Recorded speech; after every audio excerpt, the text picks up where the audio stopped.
दोस्त, ये 2025 चल रहा है। अगर अभी भी तुम अपने माइंड में ऐसी अपने लिए मेंटालिटी रखते हो कि मैंने अच्छे स्कूल से पढ़ाई पूरी नहीं की, इसीलिए मेरे अंदर आईक्यू की कमी है, मेरे अंदर इसी वजह से कॉन्फिडेंस भी नहीं बिल्ड हुआ, और तो और जब मैं लोगों से खुल के बात करना चाहता हूँ तो नहीं कर पाता, क्योंकि मुझे कहीं ना कहीं ऐसा लगता है अगर मैंने लोगों से बात करना चाहा और वो मेरी बात को उस वक्त समझ ना सके तो मुझे वहाँ पे शर्मिंदगी महसूस होगी। काश मेरे माँ बाप मुझे एक बड़े स्कूल में पढ़ाते तो शायद ही आज मैं इतना शांत, अकेला और दबा दबा ना महसूस करता। खैर, मेरे माँ बाप भी क्या ही कर सकते थे उस परिस्थिति के आगे।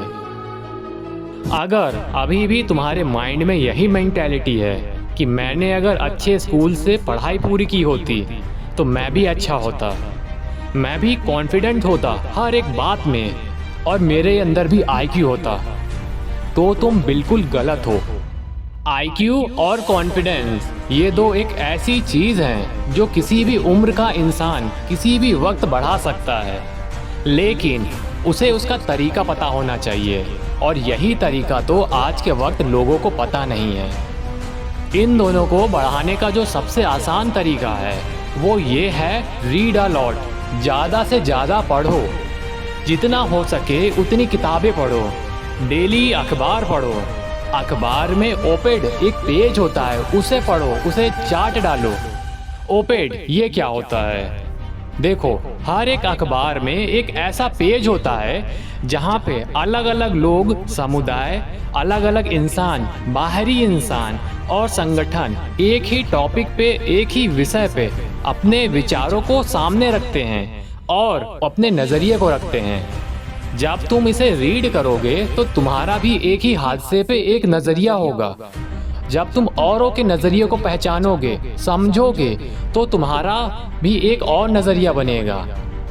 जब तुम ओपेड को पढ़ते हो तब धीरे धीरे तुम्हारे अंदर एक एबिलिटी विकसित हो जाती है, और वो ये है कि तुम एक ही घटना को अलग अलग नज़रिए से, अलग अलग तरीके से देख सकते हो, समझ सकते हो और उसे सुन भी सकते हो। ये वो तरीका है जिससे एक नॉर्मल इंसान अपने इंटेलिजेंस को तो इम्प्रूव करता ही है और आईक्यू को भी इम्प्रूव करता है। ज़्यादा से ज़्यादा बुक पढ़ने का मतलब केवल ये नहीं क्वांटिटी, मतलब क्वालिटी से भी है। ऐसी किताबें पढ़ो जो तुम्हें अमीर बनाए। अमीर का यहाँ पे ये मतलब है ऐसी चीज़ें पढ़ो जो तुम्हें vocabulary, new word meaning, sentence structure, idem phrases, मुहावरे, लोकोक्तियाँ, पर्यायवाची जैसे शब्द दे। तुम्हारा दिमाग जितना भी इन सभी चीज़ों से भरा रहेगा, तब तुम अपनी बात को, अपने नज़रिए को और अपने आप को आराम से, आसानी से और प्रभावी ढंग से सामने वाले के सामने बिना किसी झिझक के रख सकते हो। और ये वही तरीका है जिससे धीरे धीरे तुम्हारा कॉन्फिडेंस सातवें आसमान की ओर जाने लगता है। वैज्ञानिकों ने कुछ लोगों पे रिसर्च की और उन्होंने ये देखा, जो लोग लंबे वक्त तक अलग अलग किताबें पढ़ते हैं उनमें एक कॉग्निटिव इंटेलिजेंस नाम की चीज़ होती है, वो डेवलप हो जाती है, जो कि उस इंसान के विजुअलाइजेशन को बूस्ट करती है। कभी ना कभी तुम्हारी ज़िंदगी में एक ऐसे इंसान से मुलाकात हुई होगी, जब वो बातें कहना शुरू करता है, जब वो कहानियाँ सुनाता है, तो ऐसा लगता है कि तुम उस कहानी के एक किरदार हो। इसी को कहते हैं विजुअलाइजेशन। तुम्हारा दिमाग जो सालों से बंद था वो अब धीरे धीरे कर खुलना शुरू हो जाता है। दिमाग में मौजूद तंत्रिका कोशिकाएं, जिन्हें साइंटिफिक लैंग्वेज में साइनैप्स कहा जाता है, लाखों की तादाद में नए सिग्नल भेजती हैं एक साइनैप्स से दूसरे साइनैप्स में, और वहाँ पे ऐसी साइनैप्स भी होती हैं जो हजारों की संख्या में आपस में जुड़ रही होती हैं। अगर हर रोज तुम केवल 2 से 3 घंटे भी बुक पढ़ो, कुछ पढ़ो, उसे समराइज करो आखिर में, तो दिन के खत्म होने तक तुम्हें ये देखने को मिलेगा कि तुम्हारा आईक्यू और तुम्हारा कॉन्फिडेंस दोनों ही बढ़ा हुआ होगा।